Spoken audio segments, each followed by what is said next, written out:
Welcome to this video entitled Let's Move Forward with the concept of evidence-based adult learning. Is aiming to first raise an awareness about the EuroPCR PCR community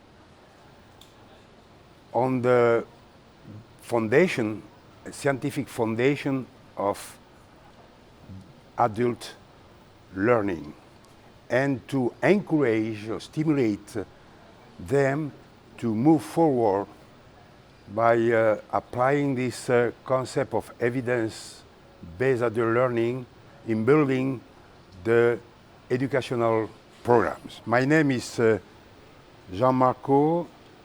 I'm professor in medicine, and I am retired after a career of cardiologist.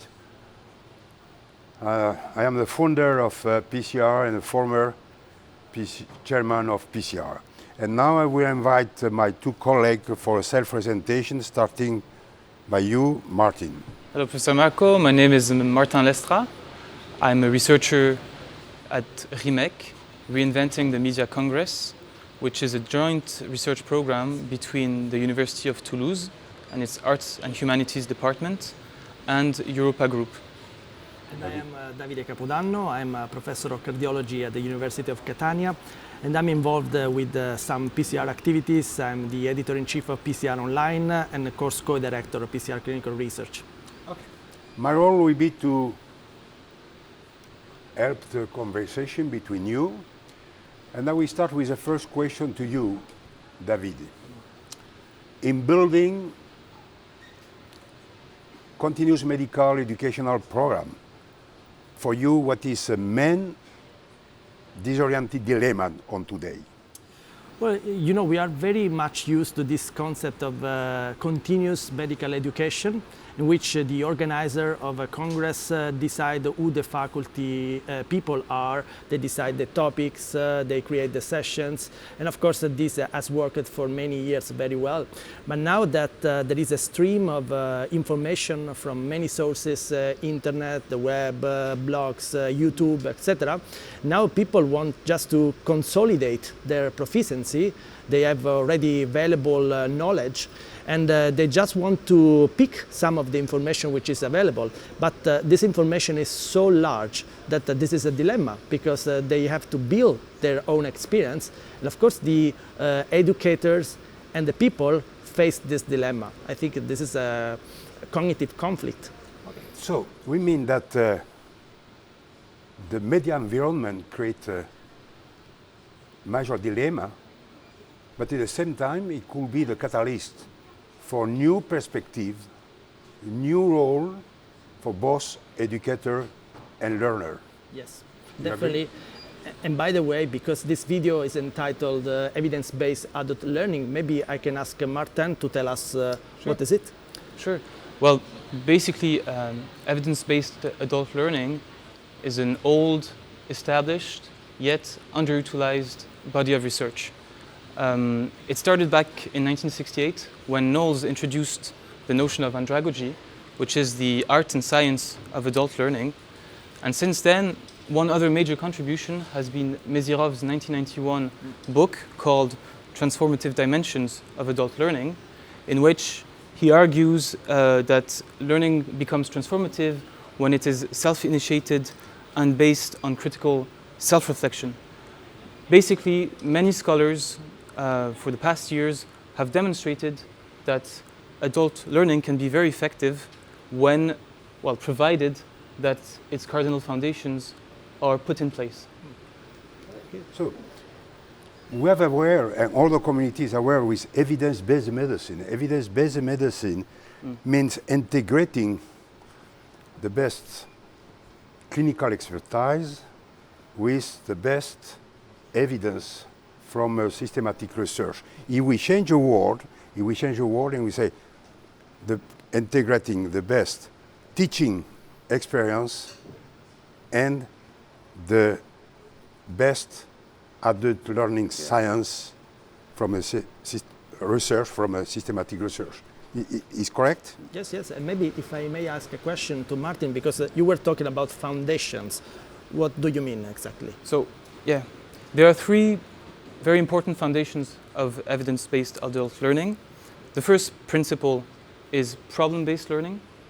The second principle is situated learning. And the third principle is called cooperative learning. I see. Okay. So, starting with the first point, can you a little bit more explain what does it mean problem-based learning?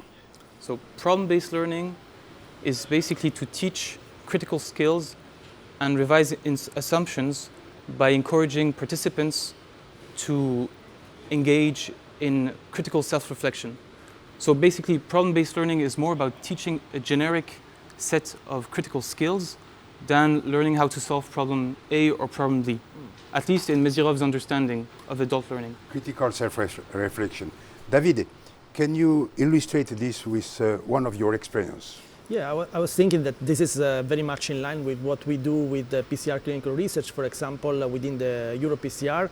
These are sessions that are intended also for critical thinking. So basically we try to stimulate people to develop their own judgment regarding a trial or a registry. And we started basically giving our interpretation, but we discovered over time that it's much better to give these people the instruments to develop their own critical judgment. So I think we are absolutely in line with this aim. So it means, thank you Davide for the explanation, if I understand correctly, is based on the own interpretation of participants rather than the judgment of interpretation of others. Definitely, is yes. Correct? Yes. Okay. So Martin, could you give more explanation about the second foundation, namely situated learning? What does it mean? Okay, situated learning is a teaching that is based on participants' professional experience. So, in other words, it should also be applicable to their daily workplace situations. And to sum it up, basically outcome-based learning is only effective if we take into account comprehensively learners' needs. Okay. I understand. For you, Davide, and you, Martin, you are using a keyword, outcome-based learning. Outcome-based learning implies to start in mind with the end. What outcome we want to achieve? Do you agree? Yeah, I agree. Starting by the end. This is definitely a first step, but it's also important, and then you have an in-depth practice assessment in order to understand what is problematic to the participant, and then you build the session around that. Yeah. This means that we have a learner-centric approach that relies on participants' experience rather than on literature reviews or faculty input. So the key word to be retained is first outcome-based learning, learning-centric approach by undertaking in-depth practice assessment. Is correct? Yeah. So, to Martin, now can you a little bit more in detail about what cooperative learning means? Cooperative learning is basically aiming at creating what we call a community of learners that are united in a shared learning experience. Cooperative learning helps learners stand out of themselves, revise their assumptions, answer their daily problems as part of a group. Davide, can you give one example in your experience about cooperative learning and about your understanding of this concept? I think along this line that it's very important that we build a safe environment for this collaboration, which means that we should not have, for example, for a session, a classroom type of setup. We must have an environment which is relaxed, So in this way we can really foster the collaboration, promote the interaction, and make people feel like the key actors of this endeavor. And we do that in PCR Clinical Research. I mean, participants become the key actors Yeah, I think it's of important. the learning outcome. Definitely, yes. Martin. But this requires to educate the educators to adopt new roles and reflect on their practice. And that's the role of professional development, to guide educators in reflecting on their habits and reflecting on possible alternative ways of teaching and learning. Thank you. I think it's clear. So, again, the keyword are written. First, behavior change. But again, there is science about this concept of behavior change. New role for both learner and teacher. And the key role of professional development. Exactly. Yeah. Yeah. But the time is running, so maybe, Davide, you can deliver the conclusion and the key message of this video? I think we can say and summarize that exactly like medicine has moved from something empiric to something evidence-based, maybe it's time to do the same with education in this kind of meetings, etc. So it's important that everyone feel engaged, not only the typical organizers or the faculty, but also the key actors, as we said. And maybe it's time to move forward with this concept of outcome-based learning process and see what are the outcomes and hopefully improve the educational process.